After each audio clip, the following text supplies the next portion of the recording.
કેમ છો વિદ્યાર્થી મિત્રો? તમે અર્થશાસ્ત્રનું પેપર આજે આપી દીધું. આપણે આશા રાખવી છીએ કે આપનું આ પેપર ખૂબ જ સરસ ગયું હશે, સારું ગયું હશે એવી આપણે આશા રાખવી છીએ. અને આપણી મહેનત છે તો પેપર 100% સારું જવાનું છે. વિદ્યાર્થી મિત્રો, આપણે બે સરસ મજાના લેક્ચરો મૂક્યા હતા, બરોબર છે, વિભાગ એ અને વિભાગ ડી ની અંદર, વિભાગ એ અને વિભાગ બી ની અંદર. તો મારા ખ્યાલ પ્રમાણે લગભગ 30 ગુણનું આપણે વિભાગમાંથી આવ્યું છે. જો જેને સરખી રીતે વિડીયો જોયો હશે તો એને વિડીયોમાંથી સંપૂર્ણ પ્રશ્નોના જવાબ મળી ગયા છે. બીજું આપણે એક મટીરિયલ મૂક્યું હતું સુદર્શન ચક્ર. એમાં પણ લગભગ મારા ખ્યાલ પ્રમાણે જો બેઠા પ્રશ્નોની આપણે ગણતરી કરવી તો 90% આવી ગયું. બરાબર. બીજા છે પ્રશ્નો, એમાં પણ થોડાક તમને ટ્વિસ્ટ કરીને પૂછ્યા હોય એટલે કદાચ ન ખબર પડી હોય. બાકી બેઠા પ્રશ્નોની આપણે વાત કરવા જઈએ તો એમાં 90% જેવું આપણું હતું. અને વિભાગ એના તો 20 બેઠા છે, કોઈ ટ્વિસ્ટ જ નથી. વિભાગ બે માં પણ એવું જ છે. જો આ બે વિડીયો તમે જોયા હોત તો તમને વિભાગ એ અને બે માંથી પૂરેપૂરા ગુણ મળી ગયા હોત. તો આપણે એની ચર્ચા કરશું. તો આપણે આજે ચર્ચા કરવાની છે વિદ્યાર્થી મિત્રો અર્થશાસ્ત્રના પેપરની જે આજે આપણે આપેલું છે તે પ્રશ્નપત્રની આપણે ચર્ચા કરવાના છે. તો આજનું પેપર છે વિદ્યાર્થી મિત્રો ઓકે, ચલો આપણે આજે ચર્ચા કરવાની છે 022 એટલે કે અર્થશાસ્ત્ર, અથવા તો એને આપણે ઇકોનોમિક્સ પણ કહી છે. એનો કોડ છે, વિષયનું નામ લખેલું હોતું નથી. ફેબ્રુઆરી 2026 નું આ પેપર, એટલે કે આજે જે આપણું પેપર લેવાનું છે તે જે આપણું 100 ગુણનું પેપર હતું તે આપણે જાણવી છે. આ તમારી સૂચના છે કે કયા પ્રશ્નોમાં વિકલ્પ છે, શું છે. 63 નંબરનો દ્રષ્ટિહીન માટે તો એની છે. હવે આપણે મેન આપણો જે વિડીયો જોયો હશે એને 100% 20 માંથી 20 ગુણ આયા છે. તો વિદ્યાર્થી મિત્રો આપણે આ સોલ્વ કરવી પછી તમે તમારા પેપરમાં જોઈ લો કે આપણે કેટલા વિકલ્પો સાચા પડ્યા છે, અને પછી કમેન્ટ કરવાનું ભૂલતા નહીં કે વિભાગ એ ની અંદર આપણે કેટલા ગુણના વિકલ્પો સાચા પડ્યા છે. તો વિભાગ એ ની આપણે ચર્ચા કરશું. પહેલો તો પ્રશ્ન છે આર્થિક માહિતી અંગેની ડેટા સીડી. આર્થિક માહિતી અંગેની ડેટા સીડી કોણ તૈયાર કરે છે? ખાનગી પ્રકાશકો, શાળાઓ, પ્રયોગશાળાઓ, સંશોધન કેન્દ્રો, સરકાર કે સામાન્ય વ્યક્તિઓ? તો જવાબમાં શું આવશે આપણે જાણવી છે. પ્રયોગશાળાઓ, સંશોધન કેન્દ્રો અને સરકાર. આપણો આ જવાબ હોય તો આપણનો 1 ગુણ પાક્કો. નીચેનામાંથી કયો આકૃતિનો એક પ્રકાર છે? જો આમાં શું કરેલું છે, આપણે જે વિડીયો મૂક્યો હતો ને એમાં શું હતું, આલેખ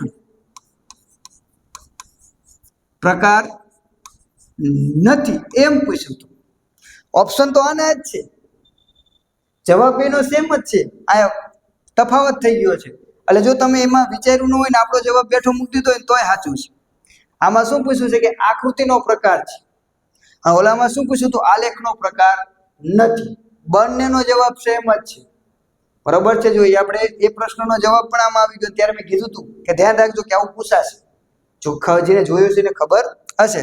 તમે આ કદાચ નથી તફાવત જોયું તોય ચિત્રાકૃતિ લખીને આવ્યા છે તો પણ આપણો 1 ગુણ પાકો છે, કારણ કે આ 3 જે છે એ આલેખના પ્રકાર છે. અને આપણને પૂછ્યું શું છે, આકૃતિનો એક પ્રકાર કયો છે? તો ચિત્રાકૃતિ છે. જવાબ બંનેનો સેમ છે પણ પ્રશ્ન વાસ્તવિક રીતે બદલાઈ ગયો હતો. વિકાસ એક બહુપરિમાણીય પ્રક્રિયા છે. આ વિધાન કોને રજૂ કરેલું છે? તો કોણ આવે? ટોડેરો, કિન્ડરબર્જર, માર્શલ કે મેઝરબ? તો કોણ આવશે? માઇકલ ટોડેરો. મેં તમને કીધું હતું કે નામ કા માઇકલ ટોડેરો લખેલું છે કાં તો ખાલી ટોડેરો લખેલું હશે. તો આ પણ તમારો જવાબ સાચો હશે તો એ પણ માર્ક મળી જશે. ત્યારબાદ ચોથો વિકલ્પ, 2014માં માનવ વિકાસ આંકની દ્રષ્ટિએ વિશ્વમાં પ્રથમ સ્થાન ધરાવનાર દેશ કયો હતો? બરાબર છે. તો પ્રથમ દેશ ઉપર કોણ છે? નોર્વે. ભારતનું સ્થાન કેટલામું છે? 130મું. અમેરિકાનું સ્થાન કેટલામું છે? 8મું. જાપાન આપેલું છે નહીં, અથવા તો આપ્યું હોય તો યાદ છે નહીં. બરોબર, નોર્વેનું સ્થાન કેટલામું છે? પ્રથમ, પહેલું. બરોબર, આપણે પૂછ્યું કોણ છે પ્રથમ, તો આપણો જવાબ બનશે બી. તો આ પણ જો તમારો નોર્વે લખેલો છે તો એનો પણ 1 ગુણ મળી જશે. તો આ એક વિકલ્પ આપણે વિડીયોની બહાર છે નહીં. બરોબર,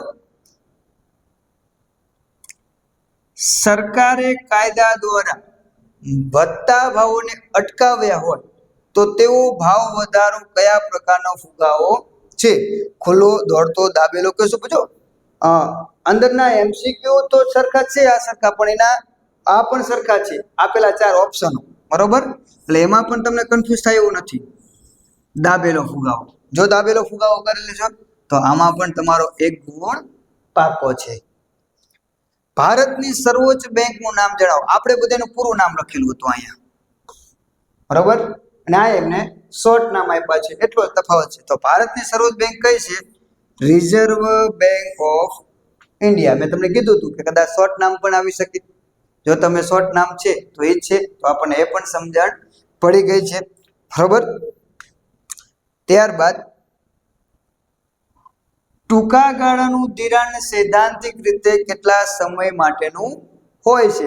તો ત્યારે પણ મેં તમને 3 બાબતો લખાઈ હતી: ટૂંકો ગાળો, મધ્યમ ગાળો અને લાંબો ગાળો.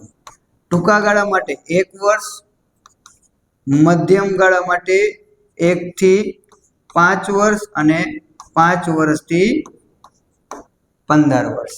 આ રીતનું મેં તમને લખાય. તો ટૂંકો ગાળો એટલે કયો? ટૂંકા ગાળાનું ધિરાણ શું છે? તો કે 1 વર્ષ સુધીનું. બરોબર, આમાં મધ્યમમાં કદાચ 1 થી 3 પણ હોઈ શકે, ખાસ થોડુંક જોઈ લેવું. વર્ષ 2013માં ભારતમાં સૌથી ઓછી ગરીબી કયા રાજ્યમાં જોવા મળે છે? તો તમને મેં બે કીધું હતું, ઓછી અને વધુ. બરોબર, સૌથી ઓછી ગરીબી તો કે ગોવામાં કેટલી છે? તો કે 5.09, એ પણ મેં લખ્યું હતું. અને સૌથી વધુ તો કે છત્તીસગઢની અંદર. બરોબર, એ પણ કીધું હતું. એમાં પણ ગાળો કેટલો હતો? તો કે 39.93. એ પણ યાદ રાખવાનું. હવે તો તમે યાદ નહીં રાખો, કારણ કે હવે તો આપણું 12મું પૂરું થઈ ગયું. પણ ફરીવાર કોઈ 12મા ધોરણ વાળા વિદ્યાર્થી આ પેપર જોવે તો એના ધ્યાનમાં રાખીને આપણે બીજા ઓપ્શન આપીએ છીએ. આપણા માટે તો હવે તો એ જ છે કે આપણે કેટલા સાચા પડ્યા અને કેટલા ખોટા પડ્યા. તો આપણો આ ગુણ પણ સાચો અને આ ગુણ પણ સાચો. બરાબર, પ્રધાનમંત્રી આવાસ યોજનાની શરૂઆત કયા વર્ષમાં થઈ? તો આવાસ યોજના ક્યારે શરૂ થઈ? તો કે 2014 ની અંદર આવાસ યોજના શરૂ કરવામાં આવી હતી.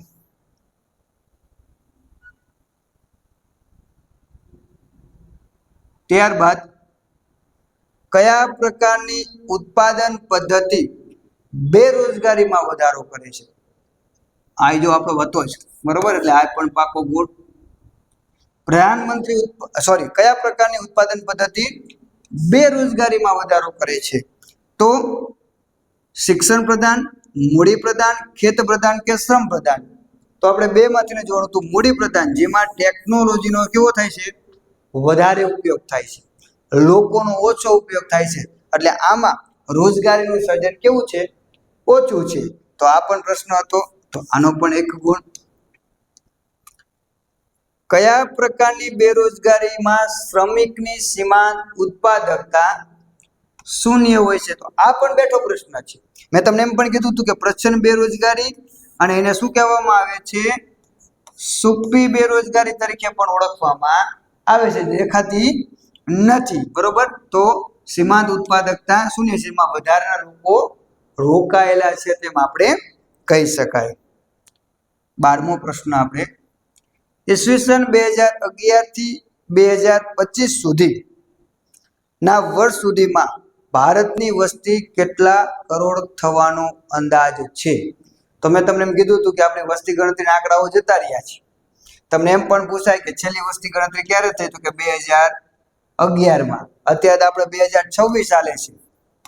બરોબર, કેટલું હાલે છે? 2026 હાલે છે. પણ હવે આપણે બુક પ્રમાણે છેલ્લું શું છે? 25 નું પૂછેલું છે કે 25માં કેટલો થશે? વસ્તી ગણતરી થઈ નથી એટલે આપણે આંકડા મળ્યા નથી. તો એમાં પણ જવાબ કેટલો આવશે? 139.98 કરોડ થવાનો અંદાજ છે. એવું એ સમયગાળાની અંદર એટલે કે 2011ની જે વસ્તી ગણતરી થઈ તે વસ્તી વૃદ્ધિના દરના આધારે એવું નક્કી કરવામાં આવેલું હતું કે 2025 સુધી આટલી વસ્તી થશે. ભારતના કયા રાજ્યમાં દર 1000 પુરુષોએ સ્ત્રીઓનું પ્રમાણ વધારે છે? તો આમાં એક જ છે અને એકદમ સરળ. તો આ ગુણ પણ આપણો રોકડિયો છે. કયું આવશે? કેરળ. અને કેટલું આવશે?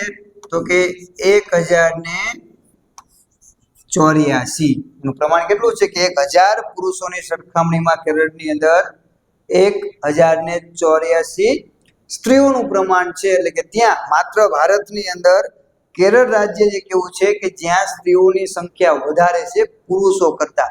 બાકી તમામ રાજ્યની અંદર પુરુષો કરતા સ્ત્રીઓની સંખ્યા ઓછી છે. એમાં સૌથી આપણે એમ પણ કીધું હતું કે આપણું ગુજરાતનું પણ યાદ રાખજો. 2011 પ્રમાણે ગુજરાતમાં એનું પ્રમાણ કેટલું હતું? 918. અને એ જ વસ્તુ જો ભારતમાં પૂછાય તો કેટલું થાય? 940. આ પણ મેં તમને આંકડાઓ આપેલા હતા. ભારતમાં જંતુનાશક દવાઓનો પ્રતિ હેક્ટર વપરાશ કેટલો છે? 7 કિગ્રા, 2.5 કિગ્રા, 0.5 કિગ્રા કે 6.6 કિગ્રા? તો ભારતની અંદર કેટલો આવે છે? 0.5 કિગ્રા જેટલો જ આપણે જંતુનાશક દવાઓનો ઉપયોગ કરવી છે તેવું એ સર્વે પ્રમાણે આપણે નક્કી થયેલું છે. તો આ પણ પ્રશ્ન તો આ પણ આપણો પ્રશ્ન સાચો પડે છે. આજના સમયમાં વિદેશ વેપારનું સાધન કયું સાધન વધુ ગતિશીલ બન્યું છે? મેં તમને એમ પણ કીધું હતું કે ધ્યાન રાખજો કે આમાં ભૂલ ન કરતા. ઘણા બધા શિક્ષકો ઘણા બધા પ્રકાશનમાં મૂડી જવાબ છે, પણ આપણા પાઠ્યપુસ્તકમાં અને બોર્ડમાં આગળ પૂછાયેલો પ્રશ્ન છે તે પ્રમાણે આપણો જવાબ બનશે નિયોજન શક્તિ. બરોબર. ઘણા બધા વિદ્યાર્થીઓના પ્રશ્નો પણ હતા. મને પર્સનલી પણ મેસેજ આવ્યા હતા અને મેં એમને કીધું હતું અને એમને મેં કીધું હતું 9મા ચેપ્ટરની અંદર આપણને આપેલું છે લીટીમાં સ્પષ્ટ પ્રમાણમાં લખેલું છે કે આજના સમયની અંદર સૌથી વધારે ગતિશીલ વિદેશ વેપારમાં સૌથી વધારે ગતિશીલ હોય તો એ નિયોજન શક્તિ છે. બરોબર. તો ઘણા બધા શિક્ષકોએ પણ ઘણા બધા પ્રકાશનોની અંદર આ જવાબ ખોટો આપેલો છે એટલે એને સ્વીકારી લીધો છે. એટલે એ જ વિદ્યાર્થીઓને કહેતા હોય છે, પણ આપણે વિડીયોમાં સ્પષ્ટ પ્રમાણમાં કીધું હતું, ભાર દઈને કીધું હતું કે ધ્યાન રાખજો આમાં ભૂલ કરતા નહીં. તો આમાં કેટલાય ભૂલ કરી હશે, પણ જો તમે મારા ઉપર વિશ્વાસ રાખ્યો હોય તો તમે ભૂલ કરી હશે નહીં. તો નથી ભૂલ કરી તો તમારો એક ગુણ પાકો છે. જો નથી કરી તો કદાચ તમારો ગુણ જવાની સંભાવના રહેશે. ભારતના વેપારના પરંપરાગત ભાગીદારી દેશોમાં કયા દેશોનો સમાવેશ થાય? તો આપણે વાત કરી હતી કે આપણે આઝાદી મળી ત્યારે અંગ્રેજ સરકાર સાથે જોડાયેલા હતા, એટલે ઇંગ્લેન્ડ આપણું પહેલેથી ભાગીદાર હતું. અને પછી આપણે બધા જાણવી છે કે આપણે રશિયા સાથેના મૈત્રી સંબંધો છે. હમણાં યુદ્ધ થયું ત્યારે પણ ન્યૂઝપેપરમાં ઘણી બધી વાર આવતું હતું કે આપણા વર્ષોથી રશિયા સાથેના મિત્રતાના સંબંધો છે તો આપણે તોડવા ન જોઈએ, નામ છે વગેરે વગેરે ઘણા બધા મીડિયાવાળા ઘણું બધું કહેતા હતા. તો કયો આવશે? તો ઇંગ્લેન્ડ અને રશિયા એ આપણા પરંપરાગત ભાગીદાર દેશ છે કે જ્યારે આપણે આઝાદી મળી ત્યારે આપણે આ બે દેશો સાથે આપણે વિદેશ વેપાર આયાત નિકાસ નીતિ વધારે પ્રમાણમાં હતી. તો આ ગુણ પણ આપણો મળી જાય. આ પ્રશ્ન પણ હતો જ, બેઠો જ હતો, પહેલો જ વિકલ્પ હતો. એમાં પણ ભારતની રાષ્ટ્રીય આવકમાં ઉદ્યોગનો ફાળો વર્ષ 2013-14 મુજબ કેટલામાં હતો? કોની વાત કરી છે? ભારતની રાષ્ટ્રીય આવકમાં ઉદ્યોગનો ફાળો. તો ઉદ્યોગનો ફાળો કેટલો હતો?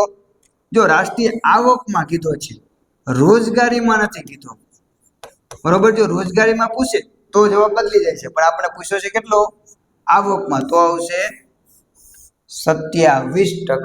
બરોબર. 26 પોઈન્ટ સમથિંગ છે એટલે અહીંયા આપણને 27 આપેલો છે એટલે જવાબ બનશે 27%. તો આ પણ આપણો પ્રશ્ન હતો, તો એ પણ સાચો. નીચેનામાંથી કયો ઉદ્યોગ સહકારી ક્ષેત્રનું ઉદાહરણ છે? બરોબર. જો આપણે આ પ્રશ્ન હતો પણ આપણે વિકલ્પોમાં ફેર હતું. આપણે એક ફ્રીજબુજ હતું. બરોબર છે. અને એની બાજુમાં એમને ઇફકો લખેલું હતું એટલે એ મૂકી દીધું છે. એટલે આ આપણને થોડોક ફેરવારો લાગશે. બરોબર. બાકી આ તો હતો તો ખરા જ આપણા ઓલામાં. લેક્ચરમાં, પણ ત્યાં જે ઓપ્શન હતો એ કદાચ ફેરફાર પાત્ર હોય છે. કદાચ આ બેઠો હોય તો પણ મને અત્યારે ખાસ યાદ નથી, પણ એ કદાચ ફેરફાર હશે, પણ હું તો આપણો જવાબ આમાં છે જ. આકર્ષણ સ્થળાંતરની અસરો કેવા પ્રકારની હોય છે? તો મેં વાત કરી હતી અપાકર્ષણ અને આકર્ષણ. જો આકર્ષણ પૂછાય તો હકારાત્મક અને અપાકર્ષણ પૂછાય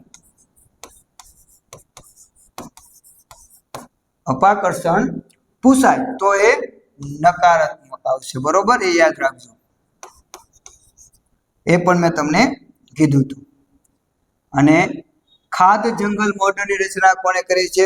તો આમાં એક જ નામ આપણને આવડે, કારણ કે કૃષિ જે અત્યારનું નવું જે મોડલ જે છે એ આપણે કોને આપેલું છે?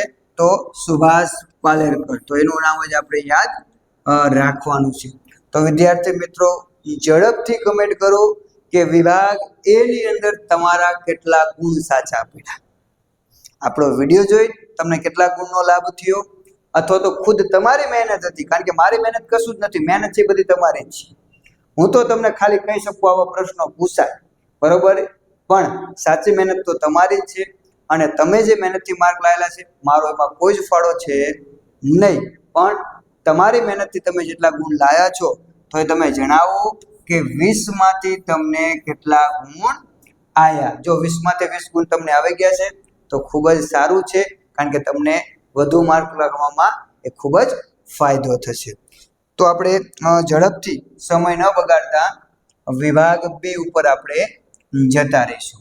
બરોબર, વિભાગ 2 ના પ્રશ્નો જો વિદ્યાર્થી મિત્રો તમે જોયા હોય તો એ પણ તમને ત્યાંથી જ મળી રહ્યા હતા.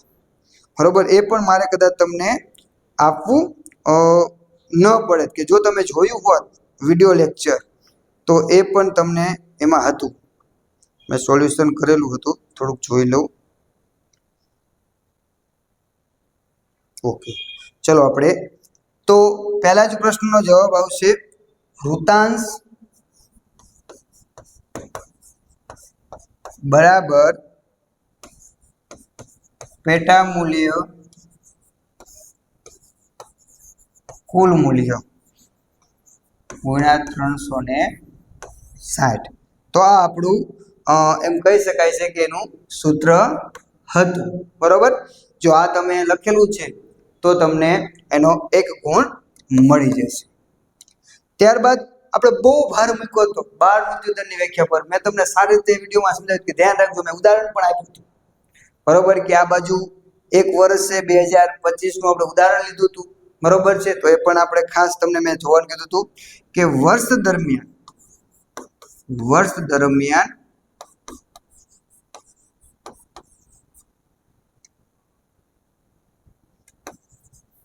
જીવતા જન્મેલા દર 1000 બાળકોએ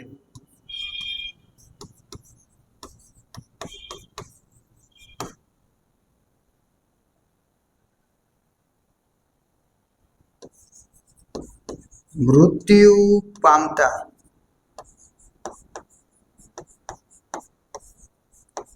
બાળકોનું પ્રમાણ. તો આપણે આને શું કહીશું? બાળ મૃત્યુ દર તરીકે ઓળખી શકાય. બરોબર, ત્યારબાદ આરટીજીએસ નું પૂરું નામ જણાવો કે રિયલ ટાઈમ ગ્રોસ સેટલમેન્ટ. કે તમે ગુજરાતીમાં કે અંગ્રેજીમાં કોઈમાં પણ લખ્યું છે તો પણ માર્ક મળવા પાત્ર રહેશે. રિયલ ટાઈમ ગ્રોસ સેટલમેન્ટ એવું એનું પૂરું નામ છે. સાપેક્ષ ગરીબીનો અર્થ આપો તો એક જૂથ કે એક વર્ગ કે જૂથની સરખામણીમાં બીજા વર્ગની કે જૂથની ઓછી આવક. બરોબર, એટલે કે એક વર્ગ જે છે એની સરખામણીમાં બીજા વર્ગની આવક વધુ છે કે ઓછી છે તો એને આપણે સાપેક્ષ રીતે ગરીબ કહી શકાય છે. એનું પણ તમને ઉદાહરણ આપેલું હતું, તો એ પણ એ બની શકે છે. ત્યારબાદ છે તેંડુલકર સમિતિની ભલામણ મુજબ વર્ષ 2011-12માં ગ્રામીણ ક્ષેત્રોની ગરીબી રેખા નક્કી કરવા કેટલા રૂપિયા નક્કી કરેલા છે? તો સુરેશ તેંડુલકર સમિતિ પ્રમાણે છે. આપણે એમસીક્યુમાં પણ હતું. મેં તમને એમ પણ કીધું હતું કે ગ્રામીણ અને શહેરી ગમે તે પૂછાઈ શકે. જો ગ્રામીણ પૂછાય તો ગ્રામીણ પ્રમાણે કેટલા આંકડાઓ કેટલા રૂપિયા નક્કી કર્યા હતા? તો કે 816. બરોબર, 816 ખાલી લખ્યું છે તો પણ ચાલશે, તો જવાબ સાચો. અને જો શહેરી પૂછવું હોય તો કેટલું આવે? 1000. બરોબર, તો એ પણ તમારે આવે. બરોબર, તો એ પણ તમારો ગુણ સાચો પડ્યો હોય તો આપણે પૂછ્યું હતું ગ્રામીણ, તો જવાબ આવશે 816. ભારતમાં આયોજનનો આરંભ કઈ સાલમાં થયો? તો આપ કીધું હતું, ધ્યાન રાખજો 1950 નો લખતા. શું આવશે? 1951માં છે, આપણે યાદ રાખજો. ત્યારબાદ રોકડિયા પાકના ઉદાહરણો તો વાતોમાં લખવા ન જોઈએ. બરોબર, શેરડી, મગફળી, કપાસ, જીરું, એરંડા, અડરક, અનાજ સિવાય તમે કોઈ પણ લખેલા હશે તો સાચું પડશે. 2 જ ઉદાહરણ લખવાના છે. 2 જ ઉદાહરણ તમે સાચા લખશો એટલે એનો 1 ગુણ પાકો. અર્થ બર્થ કાંઈ લખવાનું નથી. પૂછેલું છે સ્પષ્ટ પ્રમાણમાં 2 ઉદાહરણ જણાવો. અને મેં રોકડિયા પાકમાં કીધું હતું તમને એની વ્યાખ્યા આવી ત્યારે કે ધ્યાન રાખજો કે બોર્ડમાં આવો પ્રશ્ન પૂછાયેલો છે કે ખાલી 2 પાકના ઉદાહરણ આપો. બરોબર, અને જો તમે ધ્યાનમાં લીધું હોત તો તમને વાંધો આવે નહીં. એટલે જ મેં કીધું કે વિડીયોને જો તમે ખાલી ગોખશો તો ભેગું થશે નહીં. સમજજો. સમતોલ લેણદેણ તુલા એટલે શું? એટલે કે જેમાં જમા બાજુ અને ઉધાર બાજુ કેવી હોય? સમાન હોય તો એને આપણે સમતોલ લેણદેણ તુલા તરીકે ઓળખી શકાય. વિશ્વમાં ઓસ્ટ્રેલિયા કયા પ્રકારના દેશ તરીકે ઓળખવામાં આવે છે? તો ઓસ્ટ્રેલિયા એક એવો છે જે ખેતી થકી વિકસિત થયો છે. મોટાભાગના દેશો કેવા છે? તો ઉદ્યોગથી વિકસિત થયા છે. ઓસ્ટ્રેલિયા અને ન્યુઝીલેન્ડ એ છે લગભગ, હા, એ 2 દેશો એવા છે કે જે ખેતીના કારણે વિકસિત થયા છે. એટલે આપણે ભારતની બાબતને ધ્યાનમાં લેવી જોઈએ કે માત્ર ઉદ્યોગના કારણે વિકસિત થવાતું નથી, ખેતીના કારણે પણ વિકસિત થવાય છે. એવું એક ઓસ્ટ્રેલિયા છે. એટલે ખેતી ઉપર ભાર આપવાનો છે. અને પાક સંરક્ષણ એટલે શું? તો આ પ્રશ્ન 2માં છે, 8મા પ્રકરણમાં પણ છે અને 12મા પ્રકરણમાં છે. તો જીવજંતુ અને રોગથી પાકને અપાતું રક્ષણ, તો એને આપણે શું કહેવાય? પાક સંરક્ષણ કરી શકાય. તો વિદ્યાર્થી મિત્રો, તો 2માં કેટલા ગુણ આવ્યા તમને એ પણ જરાક જણાવી દેજો. અને પછી ઓલ ઓવર આપણે કેટલા ગુણ આવશે એવી સંભાવના છે તો એ પણ તમે કહી શકો છો. બીજા આપણે પ્રશ્ન જોઈ લઈશું. ત્યાં સોલ્યુશન નથી કરતા કારણ કે મોટા પ્રશ્નોનું આપણે સોલ્યુશન કરવી તો સમયનો ઘણો બધો વ્યય થઈ શકે છે. પણ આપણે પ્રશ્નો જોઈ લઈશું. ઇન્ટરનેટ ઉપયોગના અભ્યાસના જણાવો આપણા સુદર્શન ચક્રમાં હતો. બરોબર, આલેખ એટલે શું? તે શા માટે દોરવામાં આવે તો આ પ્રશ્ન પણ હતો. રાષ્ટ્રીય આવકના નિર્દેશકની કોઈ પણ 2 મર્યાદા ટૂંકમાં સમજાવો. આ પ્રશ્ન પણ હતો. વૃદ્ધિ અને વિકાસમાંથી કોને માપવું મુશ્કેલ પડે છે અને શા માટે? તો આ પ્રશ્ન પણ હતો. ફુગાવાના લક્ષણો જણાવો. આ પ્રશ્ન પણ હતો. નાણાંના મૂલ્યના સંગ્રહ કાર્યની ચર્ચા કરો. આ પ્રશ્ન પણ હતો. રેપો રેટ અને રિવર્સ રેપો રેટ એટલે શું? તો આ પ્રશ્ન પણ બેઠો જ છે. આરબીઆઈની નાણાકીય નીતિના ગુણાત્મક સાધનોના માત્ર નામ જણાવો. આપણે વિગતે હતું. બરોબર છે, પણ તમને શું પૂછ્યું છે? માત્ર નામ. તો નામ જ લખવાના છે. 4 નામ છે. ભારતમાં નિરપેક્ષ ગરીબીનું પ્રમાણ કેટલું છે? બરોબર છે, ખૂબ જ ટૂંકો પ્રશ્ન છે. બરોબર, આ આપણી પાસે બેઠો નહોતો. આ બેઠો જે પ્રશ્ન છે પૂછ્યો આપણે આપણા સુદર્શન ચક્રમાં નહોતો. કર્ષણજન્ય બેરોજગારીનો અર્થ અને ઉદાહરણ આપો. તો આ પણ હતો. પ્રધાનમંત્રી કૃષિ સિંચાઈ યોજના ક્યારે અને કયા ઉદ્દેશથી શરૂ કરવામાં આવી? આ પણ હતો. ભારતમાં બેરોજગારીની સમસ્યા માટે બચત અને મૂડીરોકાણનો નીચો દર જવાબદાર છે ટૂંકમાં સમજાવો. તો આપણને 5 ગુણમાં હતો, બેઠો નહોતો. 5 ગુણની અંદર આ મુદ્દો આપેલો છે અને એમાં આપણે સમજાયેલો હતો. નાના પાયાના ઉદ્યોગનો અર્થ ઉદાહરણ સહિત સમજાવો, તો એ પણ હતો કે 5 કરોડથી ઓછું મૂડીરોકાણ વાળું છે એ, અને એનું ઉદાહરણ કે નાના પાયાના ઉદ્યોગો જે છે, મોટા પાયાના ઉદ્યોગોમાં ઓજાર છે, વાહનોનું સમારકામ છે, એના ઉદાહરણ છે. આંતરિક સ્થળાંતરનો અર્થ અને ઉદાહરણ આપો, તો આ પણ આપણો બેઠો પ્રશ્ન છે. ખાદ જંગલમાં સલાદ માટે કયા કયા શાકભાજીનું ઉગાડાય છે, તો આ પણ બેઠો હતો. અને સુગાસ્ત્ર બનાવવાની રીત, તો વિદ્યાર્થી મિત્રો આપણે બેઠા પ્રશ્નો નહોતા એમાં જો આપણે વાત કરવા જવી તો 2 પ્રશ્નો નીકળે છે કે જે બેઠા હતા નહીં, એમાંથી એક પ્રશ્ન 5 ગુણમાં સમાવેશ થયેલો છે. એટલે આપણો એક જ પ્રશ્ન એવો છે કે જે આપણે બેઠો છે જ નહીં, અથવા તો એ પ્રશ્નનો સમાવેશ આપણે કરેલો નથી. તો જો તમે એનો ઉપયોગ કરેલો હોય તો તમને એનો સારો એવો લાભ મળ્યો હોત. આપણે મટીરિયલ આપણા ગ્રુપની અંદર પણ મૂકેલું હતું અને ઘણા બધા વિદ્યાર્થીઓને આપણે આપેલું પણ હતું. વિભાગ ડી ની વાત કરવા જવી, આકૃતિ અને આલેખ દોરતી વખતે ધ્યાનમાં રાખવાની બાબતો જણાવવામાં 6 મુદ્દા લખવા ફરજિયાત હતા. બરોબર, 3 મુદ્દા લખ્યા હશે તો પૂરા ગુણ મળશે નહીં. તો એના પણ આ પ્રશ્ન પણ આપણી પાસે હતો. આર્થિક વિકાસના નિર્દેશ તરીકે માથાદીઠ આવકનો વૃદ્ધિ દર સમજાવો, આ પ્રશ્ન પણ હતો. જીવનની ભૌતિક ગુણવત્તા આંકની મર્યાદા ટૂંકમાં સમજાવો, બરોબર છે, તો આ પ્રશ્ન પણ હતો. ગરીબી ઘટાડવાના કોઈ પણ 3 ઉપાયો, તો આ તો આપણા 5 ગુણમાં હતો એટલે એને 3 ગુણમાં આપણે લીધો હોય નહીં.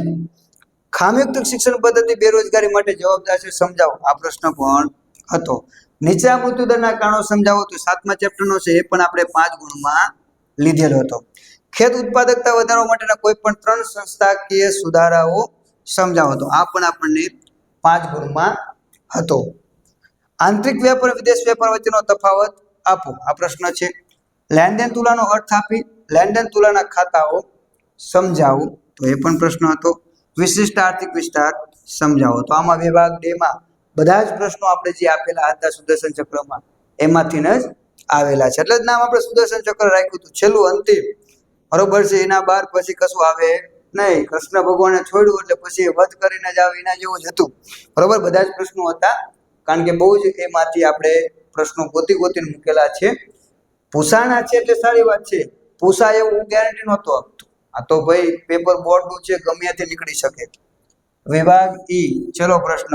આ વખતે આપણે બ્લુપ્રિન્ટ 12 નો એક પણ પ્રશ્ન નથી વિભાગ ઈ માં, નકર દર વર્ષે એકાદો પ્રશ્ન ચેન્જ થતા હોય, આવું છે નહીં. આ 3જા ચેપ્ટરનો છે, ફિક્સ છે, બરોબર છે. તો એ આપણને આવડે છે, બહુ સહેલો છે. ગરીબીના કોઈ પણ 5 નિદર્શન જણાવો, આપણા 5મા ચેપ્ટરમાં છે, તો એ પણ આપણે બ્લુપ્રિન્ટમાં હતો. વસ્તી નિયંત્રણના ઉપાયોમાં યોગ્યતા સમજાવો, આપણા 7મા ચેપ્ટરમાં હતો, તો એ પણ બ્લુપ્રિન્ટમાં હતો.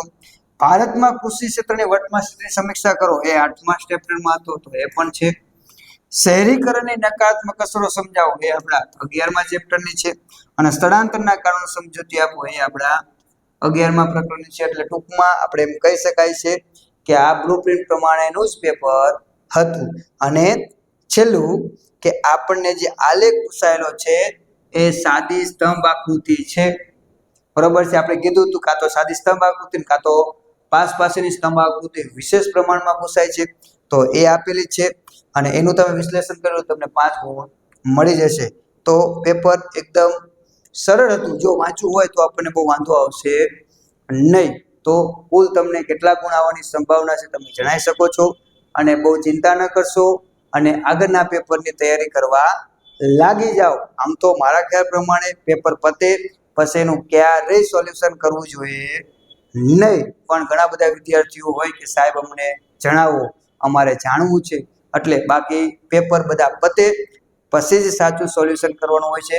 એક પેપરનું ટેન્શન બીજા પેપર ઉપર આવવું જોઈએ નહીં. અને સારું ગયું હોય તો પણ એવું નહીં સમજવાનું કે આપણું બીજું પેપર પણ સારું જશે, એની વાંચવાની તૈયારી રાખવાની. તો નેક્સ્ટ જે પેપર છે તમારું, એના માટે ઓલ ધ બેસ્ટ, સારું પેપર લખો તેવી શુભકામના. આજના પીરિયડમાં આટલું જ. Thank you.